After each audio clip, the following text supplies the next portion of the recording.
Welcome back, everyone, to another episode of JRPG Journal. My name is Taylor Hoyt, and joining me today to talk about Final Fantasy VIII is my good buddy, Rob. Thanks for coming on to talk to me about this game.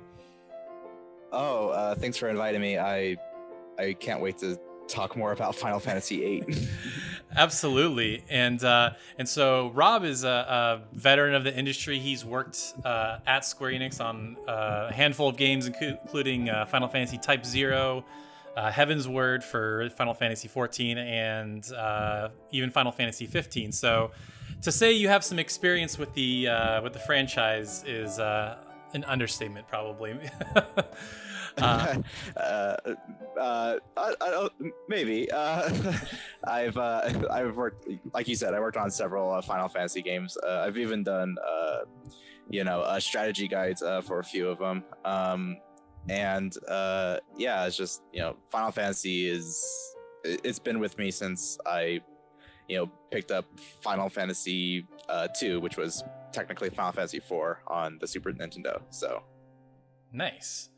Yeah, so today we're getting into Final Fantasy VIII, and the reason I wanted to bring you on is because this is your favorite Final Fantasy, and I feel like over the years, for whatever reason, the public has not been kind to this game, and with it getting a re-release announced at E3, I think now is the time for this game to kind of like get the love I think it deserves, and Oh, absolutely.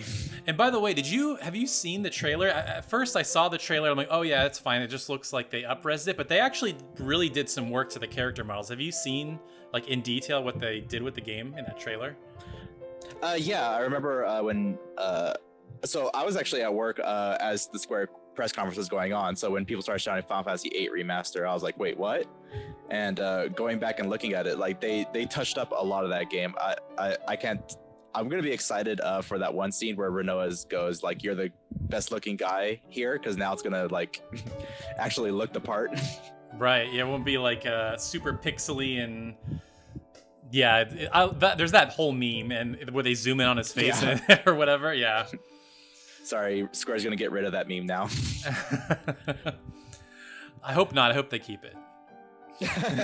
Keep it in the game. But yeah, now it will actually make a little more sense in it. Will not be a meme. It will kill it. I guess that's what you meant. But yes. So tell me, why is Final Fantasy VIII your favorite? Like, what about it have you loved and fallen in love with, and even all these years later, it's still your favorite? Well, particularly what I love about the game is kind of the journey of Squall, which I know a lot of people at first, like with a lot of Final Fantasy characters, when they start off, they come off as very, brash and kind of unlikable in some instances. But I feel like Squall has the best character arc of pretty much any main character in a Final Fantasy game. Not to go too spoiler heavy, but like he goes from somebody who doesn't want anybody to come close to him because of things that happened in his childhood, to this leader of this rebellion against somebody who wants to destroy time. And I just think it's a really great journey. You really see in like the more quieter moments of Final Fantasy VIII that the game truly shines. Yeah, I agree. I feel like I echo that sentiment where you're talking about an arc as far as a character growing. Like, I think a lot of people would say, oh, maybe Cloud, but it's like Cloud's different because it's not that he has an arc, it's that his memories were mixed up with somebody else. And I don't think that's the same thing as like literally actually growing and as things happen to you, And I feel like, what's his name? Oh God, help me here. Zidane. Zidane had a similar arc with kind of coming to realization of who he is. But I agree with you, like, because I sort of empathize with Squall in a lot of ways, because growing up, like especially in junior high and high school, I was a pretty quiet kid. Like, I would just kind of keep to myself as everybody would have a conversation. I would just sort of observe. And it was one of the first games in the series where it had this like internal monologue thing going on, where it was like what he's thinking in his head.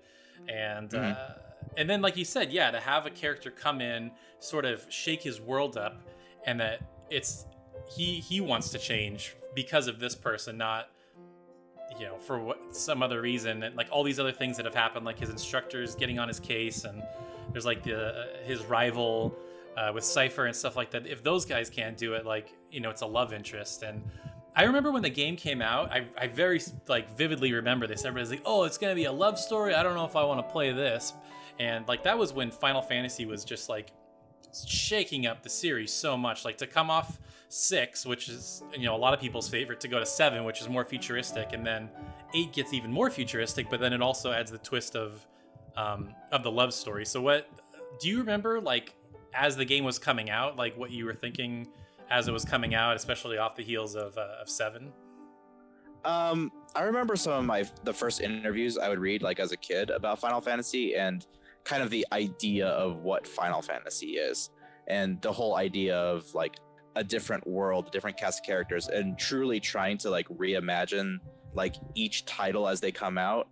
And seeing like some of the series that are out now, like Star Ocean, Tales, and Persona, like they kind of taken that mantle too, where they try to change up the cast of characters, a different setting, a different way of doing things. But I don't think any of those series go as far as Final Fantasy, where they try to just shake it up so much that sometimes fans feel like it's so different. And so I feel like 7 was the biggest change in the series after Final Fantasy 6. It went to 3D. It tried to change up the battle system a little bit.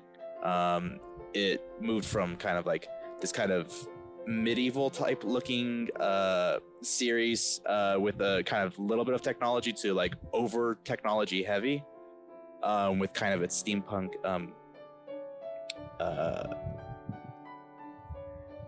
aesthetic. And then Final Fantasy 8 comes out, and it's a complete departure from what 7 is. And I feel like a lot of people that jumped in on 7 were kind of expecting more 7, and that's not really what Final Fantasy is. And so I understood that initial backlash to Final Fantasy 8, but when you kind of really dig into Final Fantasy 8 and you realize just the amount of things they do, like some of my favorite moments in Final Fantasy 8 actually have to do with something interesting that they did that I don't think they ever did with any Final Fantasy since, which is they integrated gameplay into like CG cutscenes in the background. Like a CG would play in the background, and you'd be playing as like Squall or Irvine or somebody, and just playing in the forefront while the CG is playing in the background. Yeah, I love that. Like one of my favorite moments, or the one that immediately pops into my head, is when Blam Garden's getting attacked, and he like falls out the window with that soldier, and you're fighting the soldier on this like jetpack thing, and then you land on the ground and kind of keep going. Like I was kind of had the same feeling. I'm like, man, this is so cool, because like they really had to get creative on the PS1 with how they were doing visuals and stuff like that. So for them to not only have a pre-rendered CG thing playing in the background, but then to have like in-game controllable character models playing on top of that, like the stuff they were doing, like I don't think people truly appreciate like how innovative and like creative a solution that was to what they were trying to do. Because now everything's real time, everything's rendered in real time, and it looks amazing. But that was just such a cool way to tackle something like that. Yeah, like my fondest memories of the game are moments like that, where like at the end of disc 1, the parade is being played, and that CG's playing while you're playing a Squall, or as you say, the Battle of the Gardens, where that is just like genuinely one of my favorite moments in a video game, period. Because I remember when I was playing at the time, just punching the soldier as we're like flying around in the air, seeing this battle take place on the ground, and then as you land, you see like this war breaking out behind you as you're continuing fighting. It's genuinely one of my favorite moments, and I can't wait for people to actually maybe give it another shot and see like the real beauty and the real story depth of Final Fantasy VIII, and not focus so much on like the way time compression is spelled. Yeah, I think people get like really caught up in like how nonsensical the story is, which like if we're being honest, it totally is. But I totally agree with you. I think it like the character moments like really outshine all that nonsense.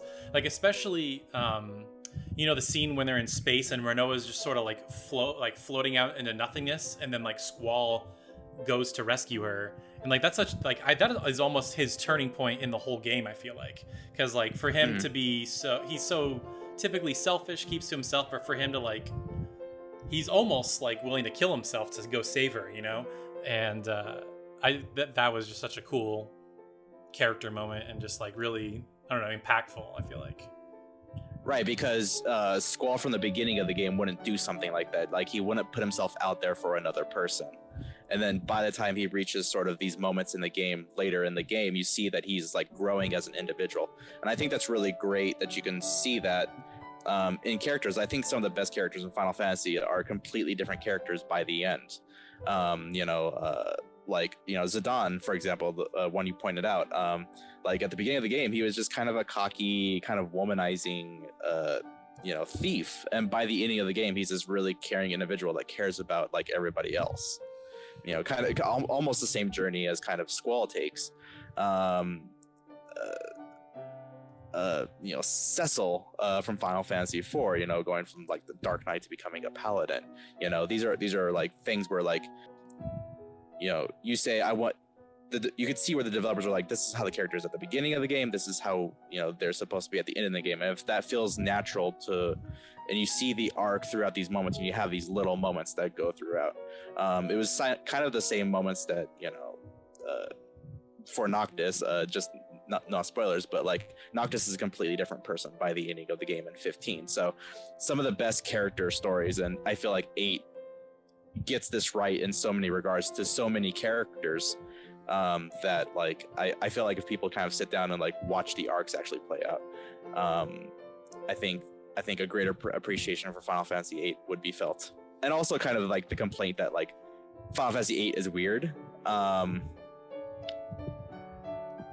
Yes, like Final Fantasy VIII's weird, but like so is literally every other Final Fantasy game. Like if you really sit back and think about it, it's just that 8's like a little bit more upfront about it than most other Final Fantasy games. Like if you really sit back, you're like, okay, Final Fantasy VII is about an alien that crashes into the planet and tries to infect it all, you know? Right. Yeah, totally.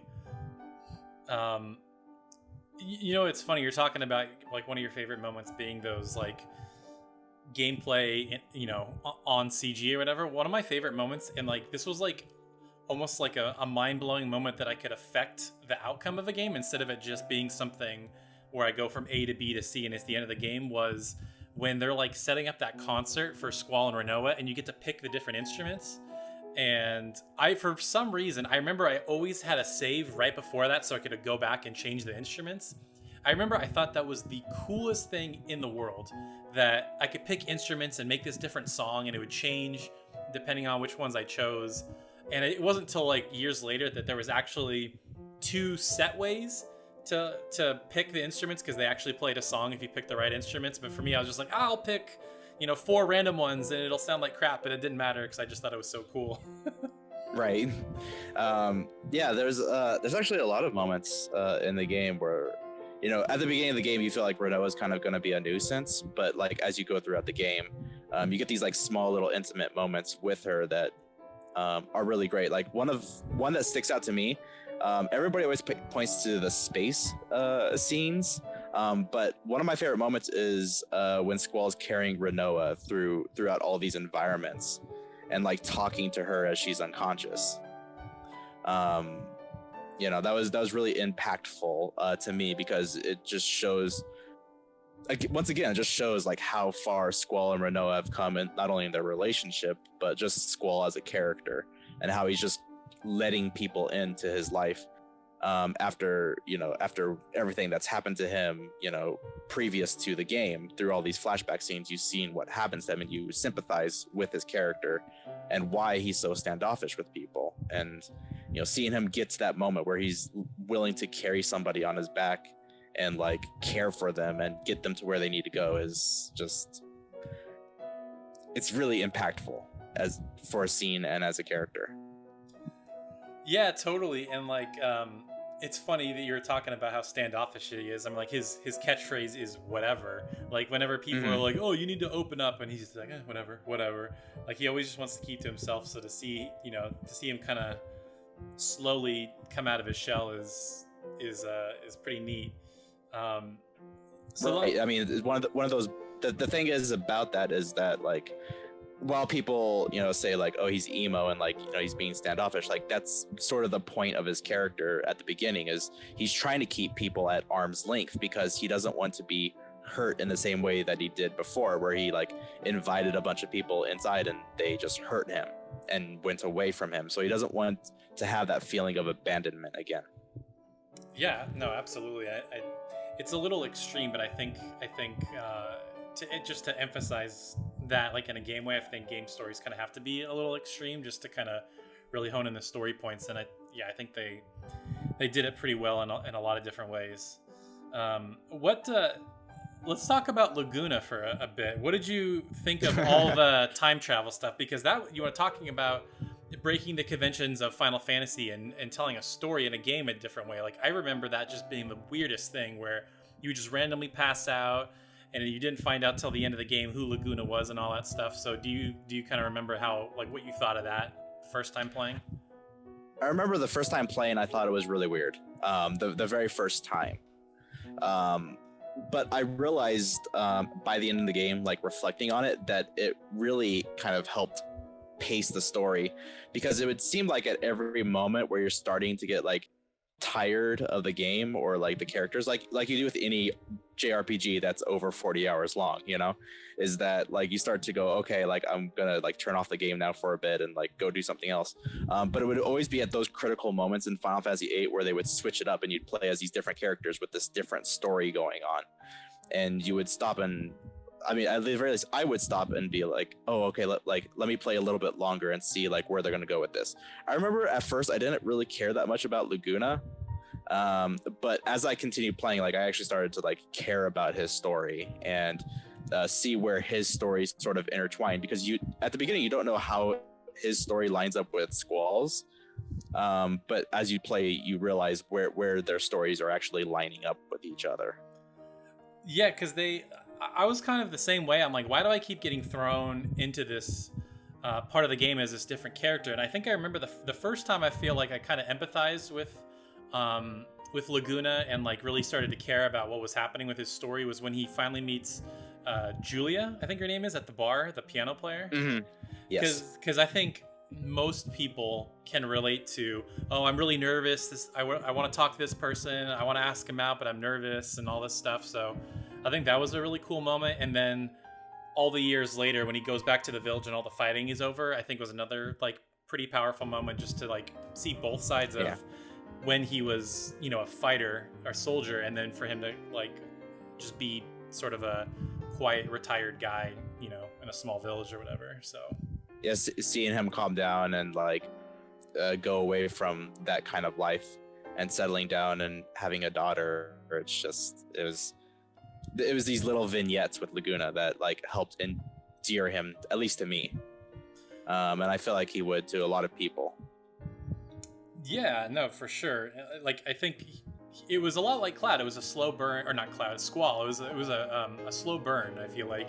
But then once it started getting going, I felt like I just wanted to keep seeing him, because that's when I sort of started to connect the dots. I mean, it wasn't fully, but once what's the daughter's name again? Not Alone, right? Is that her name?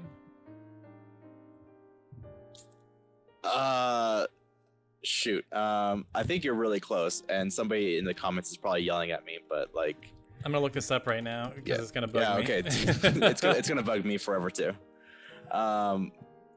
But while you do that, like, I feel like any good story will take its time to build up a little bit and kind of establish its characters before they go about changing their characters. And so while Final Fantasy VIII is arguably pretty slow at the beginning with its first few hours, I feel like it only gets better from there once you hit the beaches and go on your first mission, and it just kind of picks up and goes and goes and goes from there.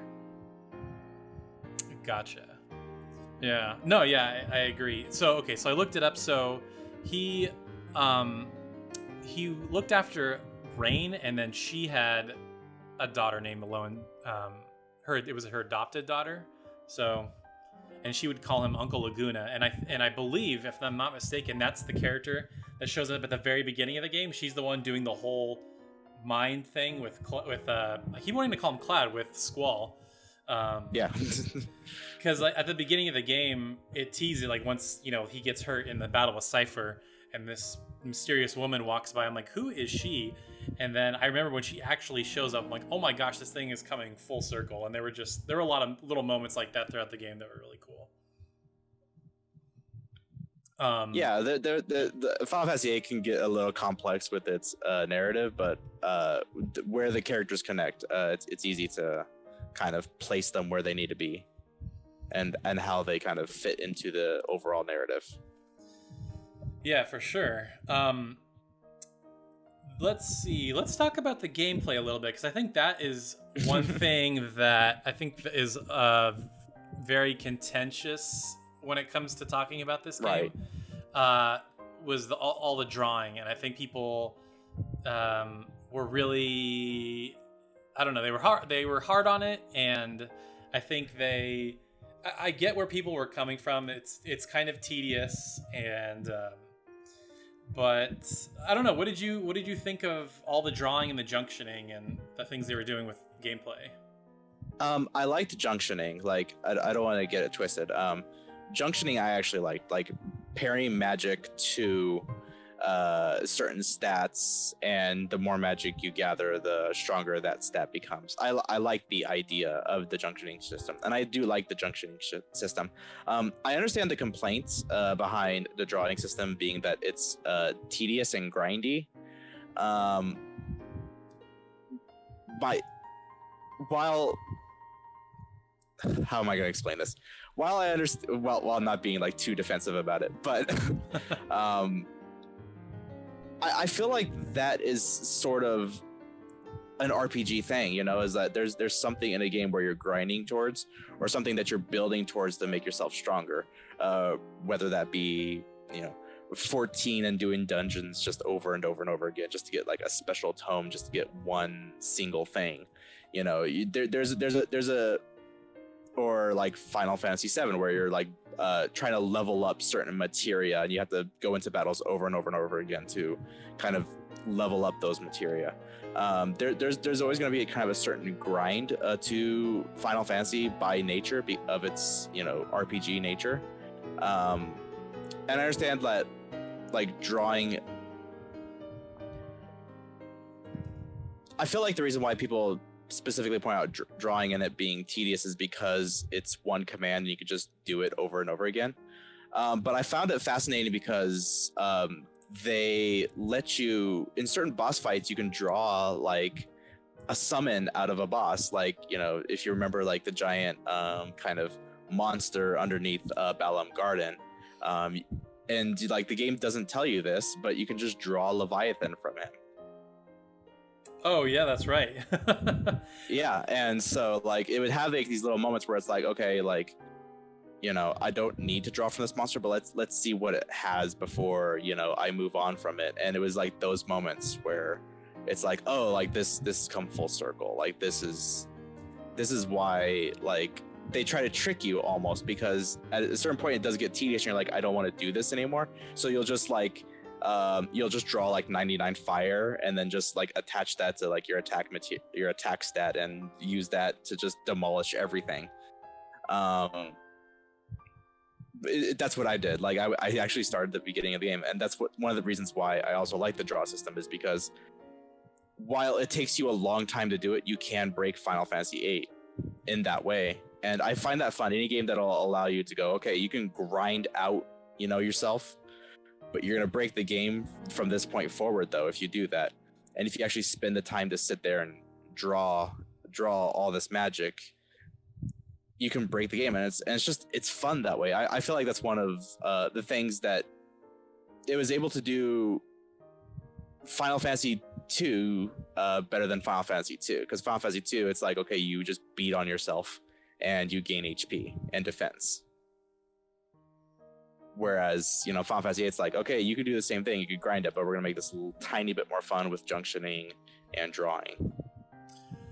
I actually like when games let you break it. I know some people are like, oh, it's a flaw in the design or whatever. I love when games set up a system and just, like, if you want to get crazy with it, they let you get crazy with it. Because like you said, you can if you want to just sit there and grind out drawing, or like find the hidden spots with Holy and Ultima and all that stuff, and you just want to draw to your heart's content, like go figure it out and go crazy. And I agree with you. I think the drawing part of it was tedious, but the actual junctioning and how it would affect your characters, I think, was really, really cool.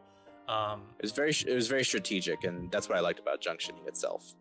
And by nature, junctioning needed the drawing mechanic. And you know, I felt like I think when this remaster comes out, I think people are going to switch on how they feel about it in the same way that I kind of switched, and I think a lot of people switched on Final Fantasy 12 when the Zodiac Age came out, because yes, you're gonna have a speed up mechanic. I'm assuming that you're gonna be able to fast forward that stuff, so the drawing is gonna go much quicker, and the fact that it's just gonna look better, I think, is gonna be a big boost. So I think both of those things are gonna be in Final Fantasy VIII's favor, and it's just gonna make it more playable. So I think there's even, like, if it's a port of the PC version or something, which I'm guessing it is, I think there was even like a cheat setting where you can, like, every time you draw 10 instead of, like, you automatically draw a certain number or something like that. I could be making that up, but I know with 9 there were a lot of built-in cheat mechanics if you just wanted to, you know, enjoy the story. Like, I think there was a setting where it would automatically put you in your trance, and they would auto heal you after every battle. And then there was like another one where every hit did 9,899 damage.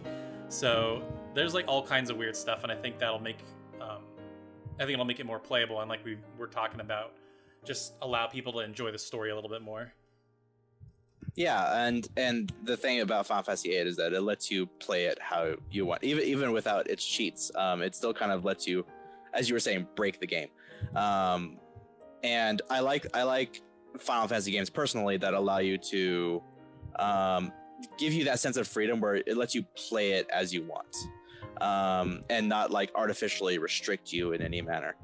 There has been a few Final Fantasy games, that have released where it will literally stop you from leveling up and say, like, no, you have to get to a certain point in the game before we continue to level up. I think part of the fun of an RPG is, if you want to kind of over level yourself and break the game, you should be allowed to do that. Oh, for sure. And you know what? What's funny about Final Fantasy VIII is that it allows you to do that in a weird way, because, like, obviously if you farm magic from drawing, that will, like, inflate your stats. But if I'm not mistaken, I think the game auto-scaled enemies, so you can never out-level them by, like, just pure grinding. You'd have to get crazy with with how you did the junctioning. So yeah, like you were just saying, there's a way that they let you do it, even if in one way they don't. So I thought that was cool. Yeah, that was a hard lesson my first time. I was trying to over level myself while drawing magic, but I tried to over level myself, and I realized that enemies were also starting to get tougher, and I was like, what's happening? And then I was like, oh, the game's scaling to me. Well, that's it's time to switch up my strategy here. For sure. And then I think this is this is not the first time, but there were the Guardian Forces, or summons, or whatever you want to call them, played a pretty interesting role in the game, where the more you had equipped, like in the story, like, it affected people's memory to the point where they forgot. To me, this was like the craziest plot point in the whole game. And if you haven't played the game, then, like, maybe turn off now, because I'm going to give a pretty big spoiler. But to me, I thought it was really crazy that simply by having Guardian Forces equipped, that they all forgot that they were in the same orphanage together as kids.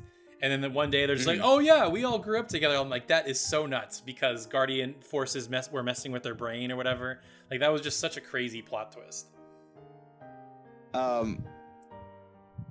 Yeah, I don't know if I can even defend that. It was a pretty crazy plot thing that they put in. It was interesting for the characters, and it kind of had repercussions throughout the story, but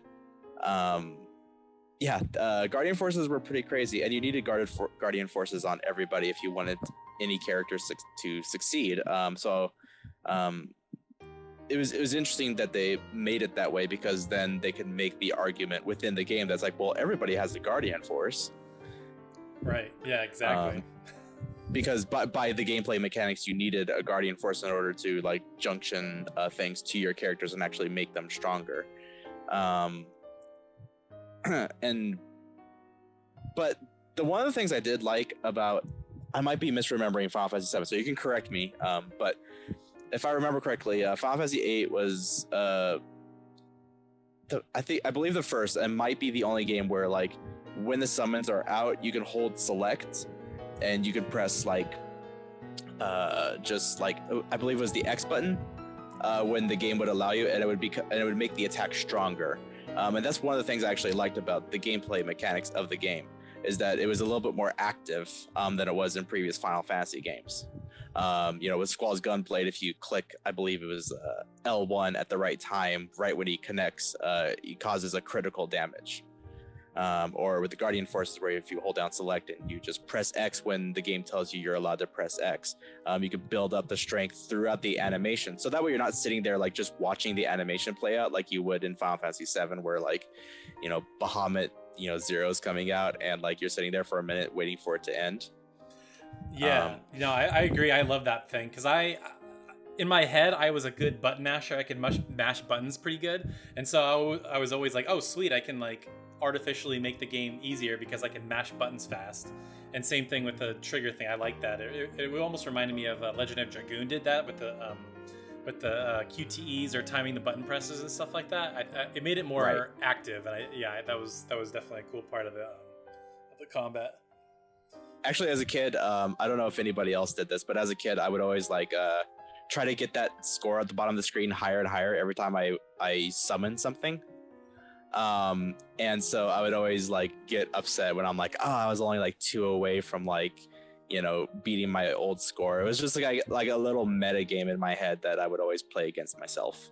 Oh, for sure. Yeah, I would try to do the same thing because like it would also like force you to stop. Like you can mash for a certain period of time and then it would stop, and if you hit it when it told you couldn't, then it would like reset the number, I think, or something like that. Yeah, it would reset the entire thing. Yeah.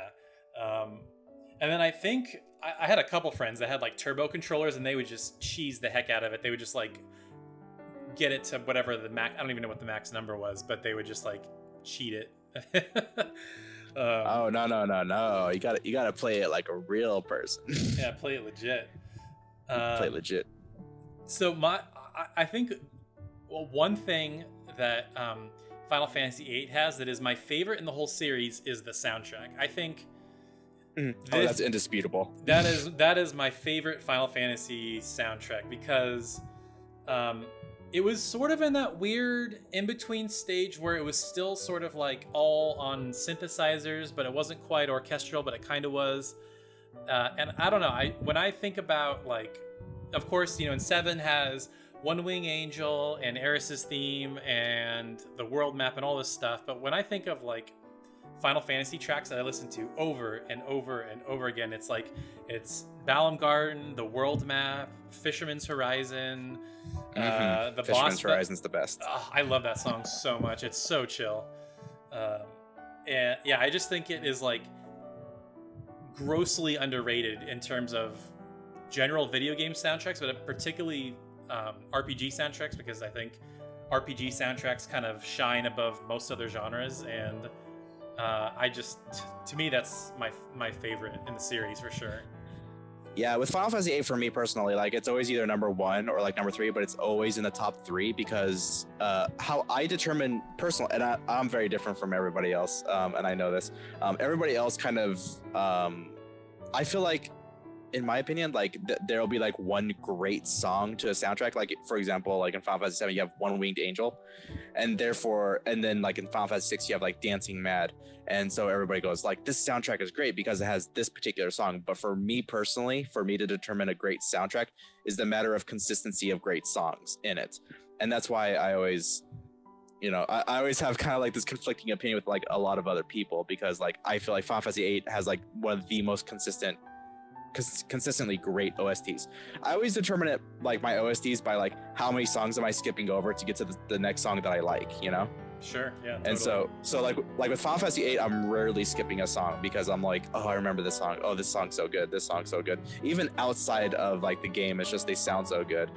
I feel the same way about like Final Fantasy X to an extent. Like there's a few songs that I'll skip, but for the most part, it's just like this consistent soundtrack that I just love listening to. Whereas there's tracks, and this is not to disparage the person who created Final Fantasy 12 soundtrack. I believe it was Sakami, or I'm gonna butcher it. That's totally my bad. But like, there's a lot of great tracks in Final Fantasy 12. Like the main theme of Final Fantasy, I think that's like the best main theme of Final Fantasy in like any Final Fantasy title. But I find myself when I'm listening to the OST of Final Fantasy 12 kind of skipping over it. So I feel like 8 kind of stands head and shoulders above a lot of its other titles in the series, just based purely because it has just great track after great track after great track. Yeah, well, it's funny that you mentioned 12, because 12, if I'm not mistaken, was the first one without Uematsu doing the soundtrack. And so I think people were really like taken aback, like, whoa, this is so different. Because I think there's a certain feel to an Uematsu soundtrack. Like he tends to layer instruments, and then he'll have like a main theme that repeats itself in various ways. And 12 was just so different. If I'm misremembering, correct me, but I believe the first soundtrack without Uematsu was Final Fantasy 11. I could be mistaken. Oh, okay. Yeah, I always never count the MMOs because they're the MMOs, but yeah, that could be too. I never played 11, so I don't really know much about 11. I'm gonna butcher another composer's name, and everybody's gonna yell at me. Mitsuda. That might be the Chrono Triggers. You know what? Forget it. But like Final Fantasy 11 has an amazing soundtrack, and I believe Final Fantasy 10 was around the time that Uematsu was starting to exit, because while Uematsu had done several of the soundtracks, some of the tracks in Final Fantasy 10, there was other composers on. Just like there was multiple directors on Final Fantasy 10. 10 was a very big transitioning point for kind of the series.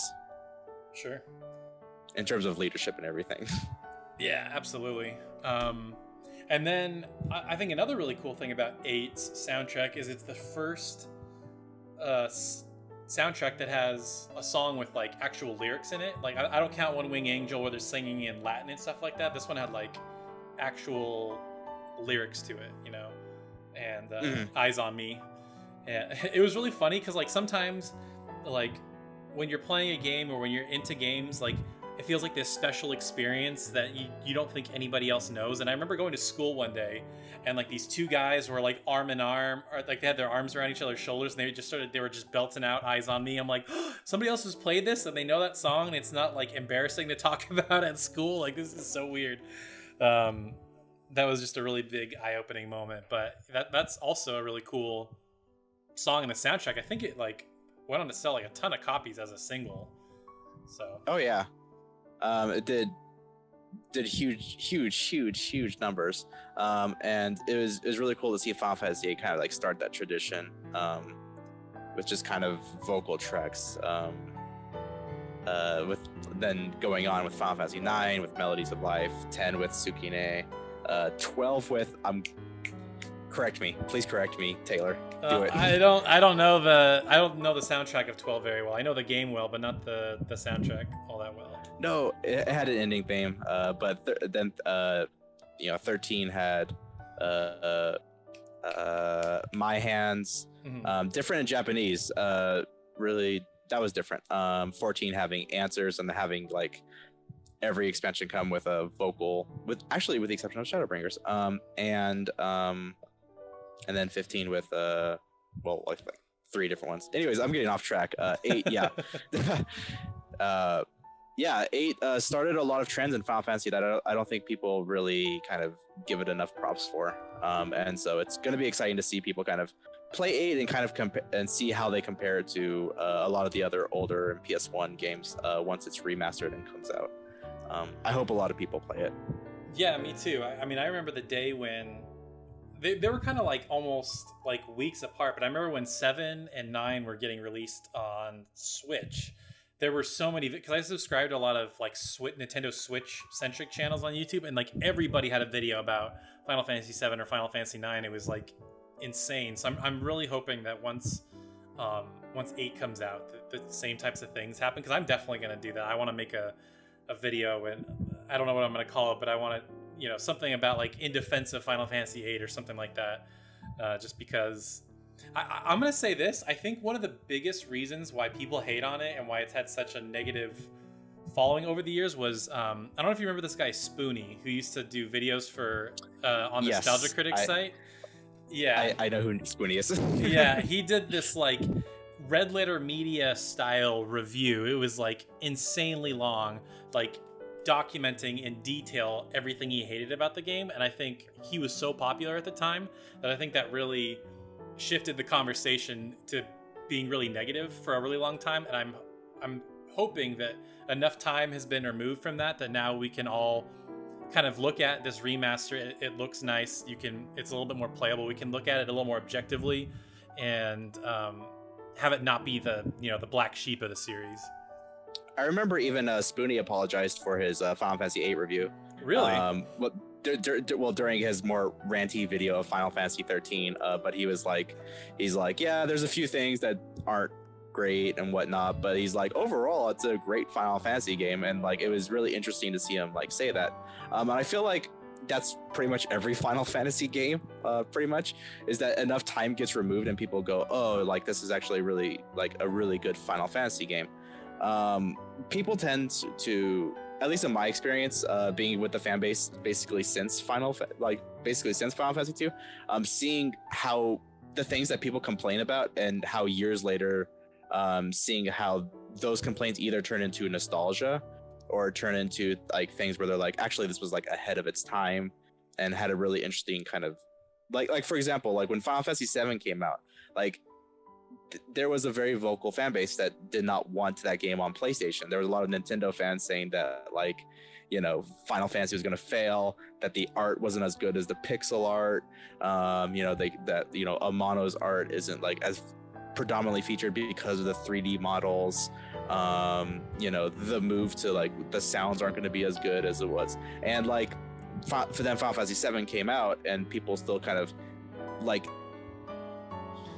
picked on a few things about it, but over time as more Final Fantasies came out, like that kind of went to the back of the mind. I remember, I don't know if you remember this, Taylor, way back when Final Fantasy X came out, people were very incensed about like some of the things it was doing, where it's like voice acting, which nowadays people like, you can't have a JRPG without voice acting. But when Final Fantasy X was coming out, it was like one of the first with voice acting, and people were like, what are you doing? Like, I don't want my characters to talk. I don't want to hear them. I like to imagine their voices. And Final Fantasy X was also one of the first Final Fantasies where it took away your ability to name characters, with the exception of Titus. And I'm going to say Titus, I'm not going to say Titus. And it took away, with the exception of Titus, everyone else was already named and you couldn't change their names. And so I feel like that's kind of a trend in kind of like the Final Fantasy fan base. I'm not going to harp on the fan base for doing that, but like everybody kind of focuses on kind of like very small things about the game and kind of blow them up to be larger than what they are, like larger problems than they are. And then looking back on it, you see like, oh, like, 90% of this game's great. Why did I only focus on like the 10% small issues that it had before? Like, for example, with Final Fantasy VIII, where everybody kind of harps on the draw mechanic, right? It's like, yeah, like I don't like drawing, but holy crap, all these characters are like better than I thought they were. The story's a lot better than I thought it was.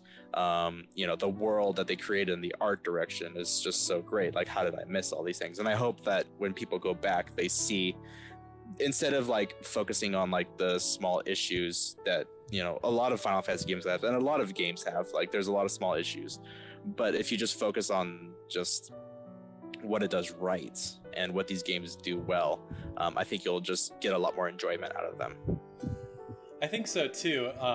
One thing I want to touch on that you just said before we kind of wrap up, you had said that, after you give a certain game enough time, and I think everybody kind of comes around to it and they find something to enjoy about it. I think the only game that nobody is ever going to come back around to is Final Fantasy 13, because I think that is just like an eternal stain on the franchise. And even me, like I think it was last year or the year before, I finally played it for the first time and I was like, all right, everybody's making a stink. They say it ruined the franchise. It's this terrible game. I'm going to actually come into it and like try to be excited and try to enjoy it, because I actually like the character designs. You know, like I think Lightning is a cool looking character, but then as I played the game, I was just like, oh, this is the worst. Like it's just so terrible, and I don't know how. It's just so different from everything in the series in like all bad ways. So I don't know how people are going to come back around to that one. I'm not the biggest fan of 13, but in defense of people who do like Final Fantasy 13, I could see why they like Final Fantasy 13. It has an incredible art direction. It's just even today, even by today's standards, it's just a beautiful game. Most Final Fantasies are still beautiful games, but like 13 just has this amazing art direction behind it. Has really amazing CG cutscenes. You know, it has a, I'm not gonna say amazing soundtrack, but it does have a lot of great tracks. You know, Blinded by the Light is just one of those songs in Final Fantasy that will go down as like one of the more memorable tracks. And like you say, the character designs themselves, like Lightning's design, is just so good. Like you could see where they had put their effort and their time and like, and they wanted from the game. I'll agree that like, as you could tell when I was pointing out like character arcs, like 13 wasn't one of the ones I chose. And that's one of the things I look for in a game, and that's probably why I like games like Final Fantasy 4 and 8 and 15, is because they have these really strong character arcs. Whereas I feel like Final Fantasy 13, Lightning, while she has learned a lesson by the end of the game, isn't a fundamentally different character than what she was from the beginning of the game. I could take Lightning from the beginning of the game and Lightning at the ending of the game and be like, they're pretty much the same character with just a lesson or two learned. Whereas Squall is a fundamentally different person. Totally, no. By the ending of the game, I agree. Yeah, you can't say that about every character. That they have like a really full arc. But I think that just about covers everything there is to say. I mean, we could go on for hours, but I'm trying to keep these under an hour if at all possible. But I think that'll about wrap up our discussion of Final Fantasy VIII. Before we kind of, is there, you want to get in any last word before we kind of give an outro and call it a day? If we have not convinced you to play or buy Final Fantasy VIII when it comes out, please just listen to Fisherman's Horizon on YouTube, or watch the opening cutscene, CG cutscene of Final Fantasy VIII, and I hope one of those two things does enough to convince you to play the game. It's genuinely one of the best Final Fantasy games, if you give it a chance. I agree. Yeah, I'll second that. Like, go find a playlist of the soundtrack. Go give it a listen. And actually, my buddy who he has a channel called JRPG Central, he did a breakdown of the remaster trailer from E3, and just the thumbnail, I was like, oh, he made that up. But no, like, they did some serious work to the character models, and it almost doesn't even look like the same game.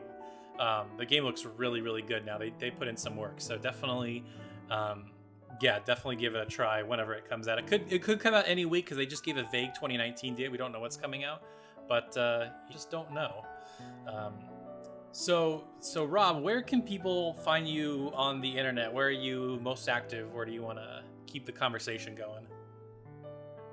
Well, you can find me pretty much only in one spot. I'm on Twitter, Pshyco Ninja, except Psycho is spelled incorrectly. I'm sure Taylor will include that tag in the description. So if you look in the description down below, I'll be there. And if you want to keep talking about Final Fantasy VIII, I'm all for it. Or any Final Fantasy game. I love talking to people about Final Fantasy just in general. Awesome. Yeah, thanks for coming on, guys. Or thanks for coming on, Rob. I appreciate it. And thanks for listening. If you like this, let us know what you thought of Final Fantasy VIII. If you are a kind of a defender like us, like you were hiding in the shadows all these years and you actually enjoyed it too, let us know in the comments. I'm looking forward to the conversation. And that's going to wrap it for this episode of JRPG Journal. And see you next time.